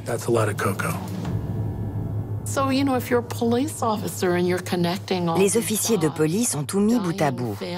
Une famille décimée, le père miraculeusement indemne, avec un accès très facile au poison et la possibilité de l'administrer. C'était le coupable idéal. Quand un rapport d'analyse confirme la présence de thallium dans le cacao, le procureur général de Brooklyn a toutes les pièces nécessaires pour intenter un procès. Mais 2 questions le taraudent. Quel a pu être le mobile du père? Et pourquoi persiste-t-il à clamer son innocence? Il n'avait contracté aucune police d'assurance. Il ne s'était pas enrichi. Et personne dans son entourage ne croyait à sa culpabilité. Pour dissiper ses doutes, le procureur fait parvenir à Gettler des échantillons de tissu humain, le cacao et la boîte qui le contenait. La clé du mystère réside dans ce qui est considéré comme l'arme du crime, le cacao que Frédéric Gross a servi à ses enfants. Gettler met au point un procédé pour extraire toute trace éventuelle de thallium dans du cacao et l'isoler dans une solution incolore. Ça va, Harry, c'est bien.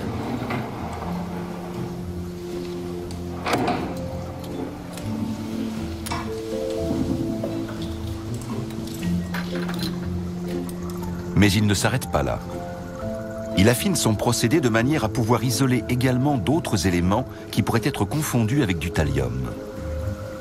Il veut établir de manière irréfutable que la solution contient bien le poison. Parfait. Apportez la plaque photographique.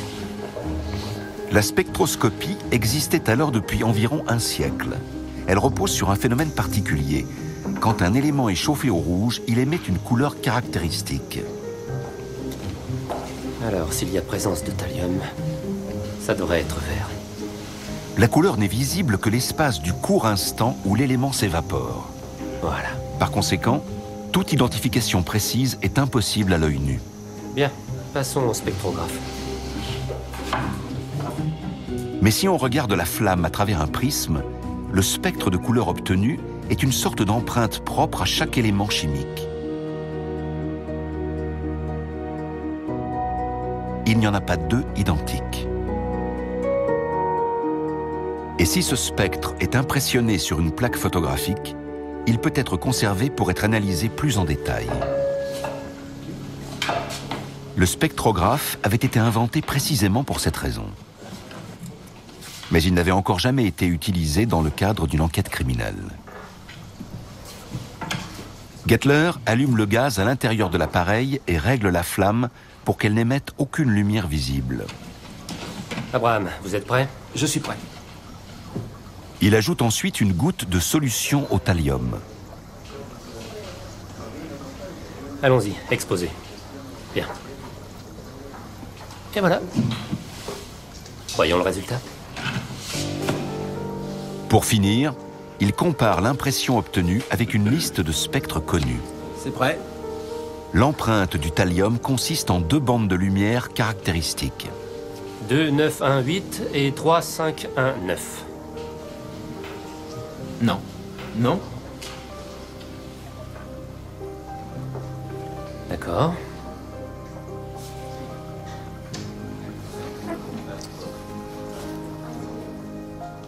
Alors, voyons. 5, 1, 0, 5 et 5, 2, 1, 8. Oui. Du cuivre. Il vient de la boîte. Le cacao n'est donc pas l'arme du crime. Allez, il n'y a pas de temps à perdre. Pour l'instant... Gettler a prouvé que le cacao n'était absolument pas empoisonné, mais que du cuivre était passé de la boîte à la poudre. Le pathologiste qui avait procédé au premier test avait confondu les deux éléments. Les charges contre Frédéric Gross ne tiennent plus debout.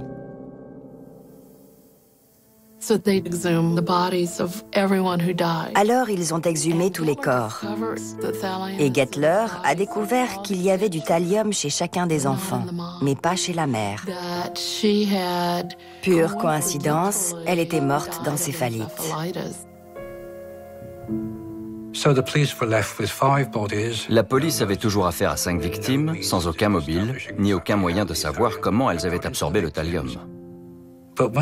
Mais en interrogeant les voisins, ils ont découvert que Catherine, la mère, extrêmement déprimée à cause de leur situation, venait d'apprendre qu'elle était à nouveau enceinte. Elle disait des trucs du genre « Ça ne peut plus continuer comme ça. Frédéric ne mérite pas cette vie ». Petit à petit, la police a compris que c'était Catherine qui avait tué les enfants en empoisonnant leur nourriture. Elle avait agi en pensant soulager son mari. Le 20 mai 1935, les accusations à l'encontre de Frédéric Gross sont levées. Cet homme a traversé une épreuve terrible, mais il a évité une injustice encore plus grande. S'il avait été condamné à mort, personne n'aurait remis en question le verdict. Il doit à Alexander Gettler d'avoir eu la vie sauve. Il se rend immédiatement à l'hôpital, au chevet de son seul enfant rescapé. En voyant son fils chauve, il éclate en sanglots. Le petit garçon de 5 ans demande à son père pourquoi il n'est pas venu le voir le dimanche, jour des visites. Frédéric lui répond « J'étais occupé, fiston. »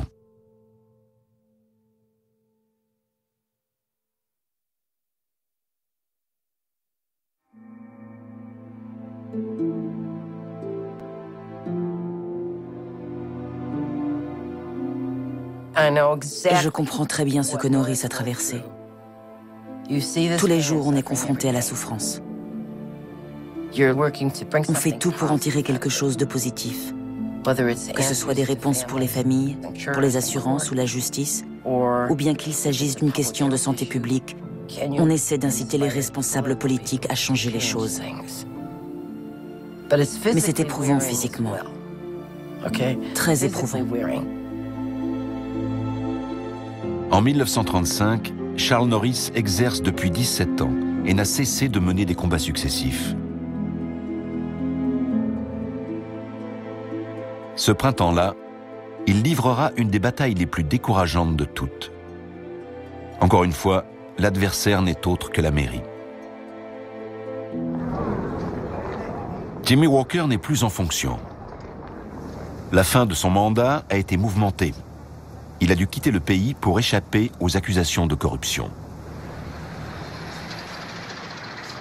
Norris est plein d'espoir quand Fiorello LaGuardia est élu maire, car comme lui, ce dernier est contre la plutocratie et la prohibition. Le nouvel élu est un homme à poigne qui a entrepris de faire un grand ménage dans les instances municipales. Malheureusement pour Norris, l'énergie déployée ne s'accompagne pas toujours de discernement. Fiorello LaGuardia se méfiait profondément de ce riche médecin légiste. Norris montrait qu'il avait de l'argent. Il avait un chauffeur, il portait des vêtements coûteux. Un maire soupçonneux comme LaGuardia se disait forcément, quels que soient ses revenus, ce type doit faire du trafic.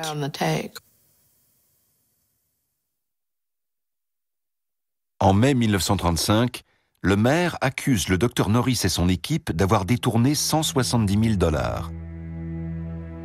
Pour le médecin, l'humiliation publique dure 1 mois, jusqu'à ce que les enquêteurs reconnaissent que non seulement il n'a rien volé, mais qu'en plus, il a largement puisé dans ses propres fonds pour financer le service. Le docteur Norris est à bout. En juin, il quitte les États-Unis pour des congés bien mérités. À son retour, à l'automne, il n'a pas l'air reposé. Il se déplace lentement et dit en plaisantant qu'il est trop vieux pour ce métier. Le soir du 11 septembre 1935, son cœur finit par lâcher.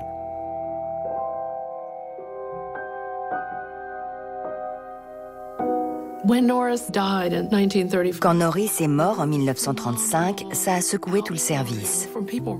De simples secrétaires ont dit qu'il les avait toujours très bien traités, qu'il leur donnait de l'argent quand elles avaient des difficultés ou les aidait quand elles avaient des soucis.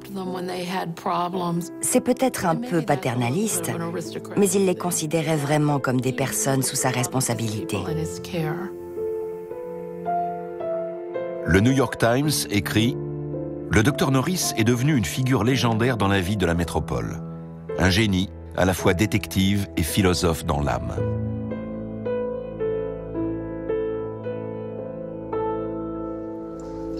Gettler n'a guère le temps de s'épancher sur la disparition de son mentor. Les cadavres continuent d'arriver à son laboratoire. Parfois, le travail est une simple routine. Mais certains cas resteront gravés dans sa mémoire, comme ce meurtre étrange, survenu à peine 2 semaines après le décès de Norris, et dans lequel une de ses vieilles connaissances est mise en cause.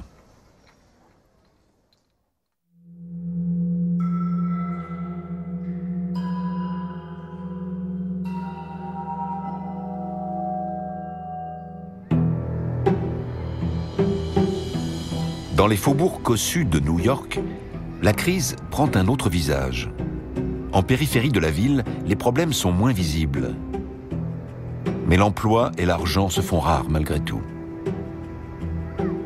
Pour réduire les frais, de plus en plus de familles s'installent ensemble. Donc, personne ne se formalise quand les Applegate emménagent chez leurs voisins. Et personne n'a spécialement de soupçon quand, à l'automne 1935, Ada Applegate décède. Il n'y avait rien de suspect dans cette mort. C'était une tragédie de plus, une trentenaire qui meurt sans raison apparente. Le médecin qui a examiné le corps a conclu à une occlusion coronarienne, qui est un diagnostic un peu fourre-tout. L'histoire aurait pu en rester là, mais la police a reçu une lettre anonyme avec des coupures de journaux sur une affaire vieille de 12 ans. On n'entendait plus parler d'elle. Mais Fanny Creighton habitait à Baldwin, Long Island, et partageait la maison de Ada Applegate. Quand les policiers ont eu cette information, ils se sont dit « Attendez, Ada, c'est aujourd'hui qu'on l'enterre ?» Et ils ont foncé à l'église. Ils ont fait irruption en plein milieu du service et ont dit « Arrêtez tout, on a besoin du corps. » Comme il n'y a pas d'experts en poison dans la région, les enquêteurs confient le corps de Ada au plus célèbre toxicologue du pays. Gettler trouve de l'arsenic en profusion, 4 fois la dose mortelle. Il ne faut pas chercher bien loin le suspect. Parmi les gens présents à l'enterrement, il y avait Fanny Creighton. Quand les policiers l'interrogent, à leur grand étonnement, elle tient à parler du passé.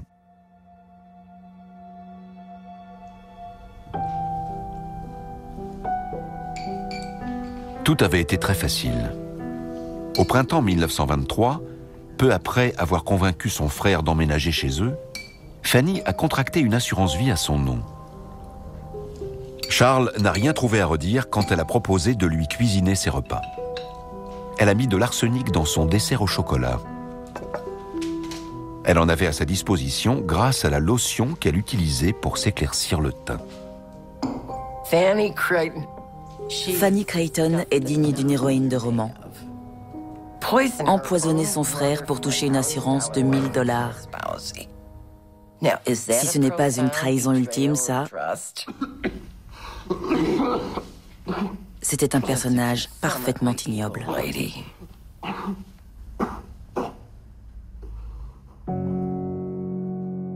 Mais Fanny a déjà été acquittée pour le meurtre de son frère. Elle ne peut pas être jugée 2 fois pour le même crime. Pour l'inculper, la police doit résoudre le meurtre de Ada Applegate. Au départ, la police a cru que Fanny avait une liaison avec Everett, le mari de Ada, et que les amants avaient tué l'épouse. Mais à mesure que l'enquête progressait, ils ont découvert une réalité encore plus sinistre. Le mari de Ada Applegate n'était pas un mari heureux. Ce n'était pas sur Fanny qu'il avait des vues, mais sur sa fille de 15 ans. Il était persuadé que c'était la femme de sa vie. Et le plus troublant, c'est que Fanny était d'accord. Elle trouvait que ça revenait cher d'élever des enfants. Alors elle voyait ça comme l'occasion d'en avoir un de moins à charge. Le soir, elle envoyait sa fille dans la chambre d'Everett. Elle notait même les dates de son cycle menstruel pour qu'il ne la mette pas enceinte. Fanny croyait que sa fille, Ruth, se marierait avec Everett, ce qui lui laisserait plus de temps pour profiter pleinement de la maison de Long Island.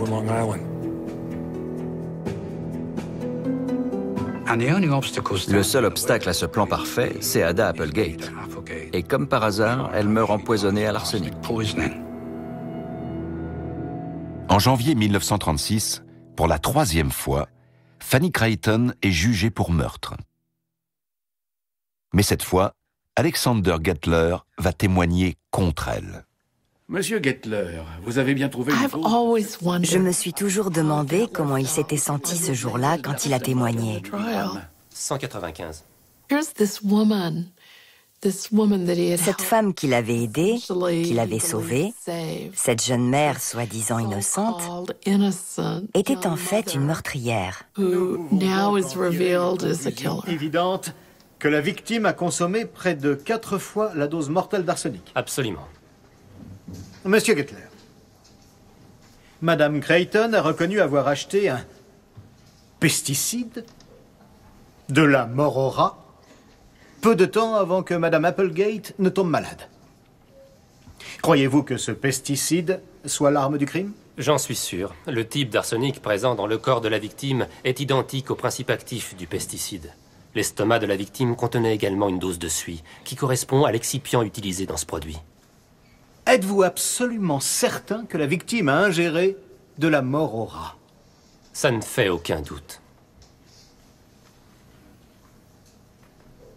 Je n'ai plus de questions. Les avocats de la défense ont dit, quand Alexander Gettler s'exprime à la barre, c'est un témoin irréfutable. À ce moment-là, son témoignage fait vraiment foi. Ses résultats scientifiques sont considérés comme tellement probants qu'on ne peut jamais gagner contre lui. Le 30 janvier 1936, les jurés reconnaissent Fanny Creighton et Everett Applegate, coupable de meurtre. Ils mourront 7 mois plus tard sur la chaise électrique. Pour Gettler, ce procès est l'occasion de mesurer l'importance que la justice accorde désormais à la toxicologie médico-légale. À ses débuts, dans les années 1920, Gettler n'arrivait pas à persuader un jury de se fier à la science. Mais on voit qu'en une quinzaine d'années, la situation s'est complètement inversée. Les gens ont pris en compte les résultats scientifiques en disant « C'est ça, ils l'ont prouvé, la réponse est là ». Avant lui, les jurys ne croyaient pas à la science médico-légale. Aujourd'hui, c'est exactement l'inverse. C'est ce qu'on a de plus concluant dans les tribunaux actuels.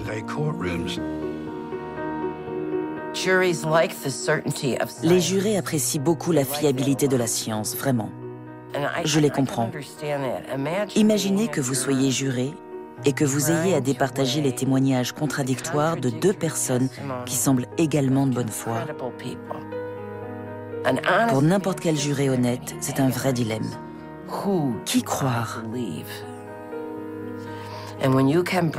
Si on peut apporter à ce juré une preuve scientifique en laquelle il peut avoir confiance et qui se base sur les lois physico-chimiques de l'univers, il va la prendre en compte sans hésiter.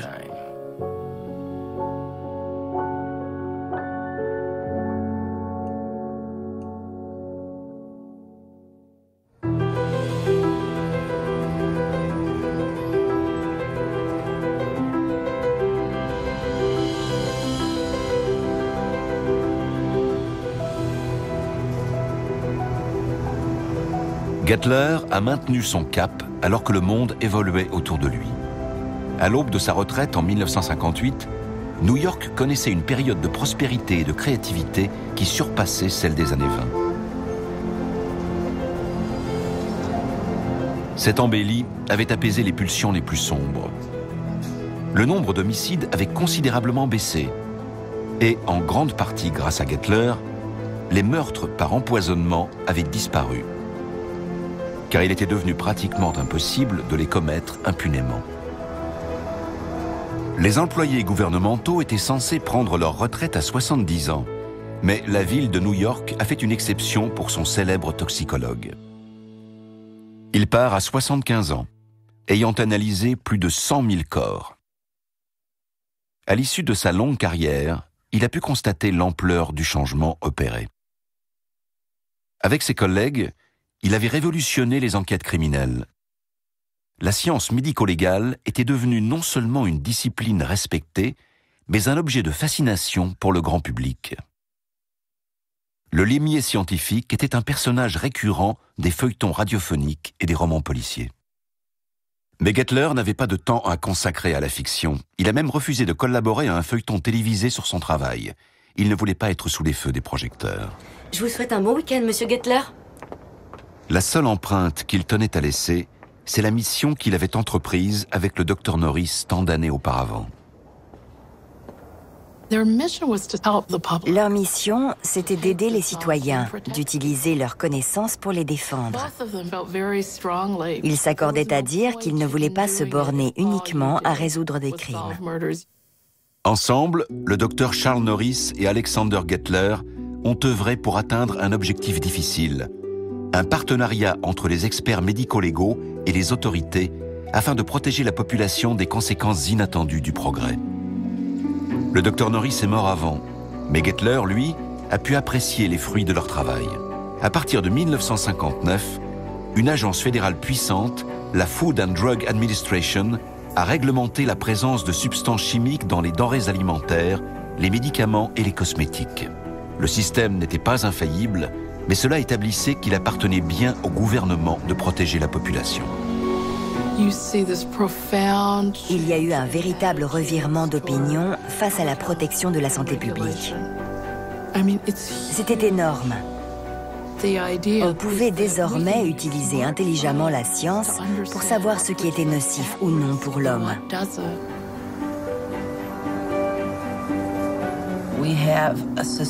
Les médecins légistes ont l'obligation sociale de prendre soin de la population, de comprendre et de réagir quand un danger l'affecte. Ils ne doivent pas passer la mort sous silence, mais essayer d'en tirer des enseignements.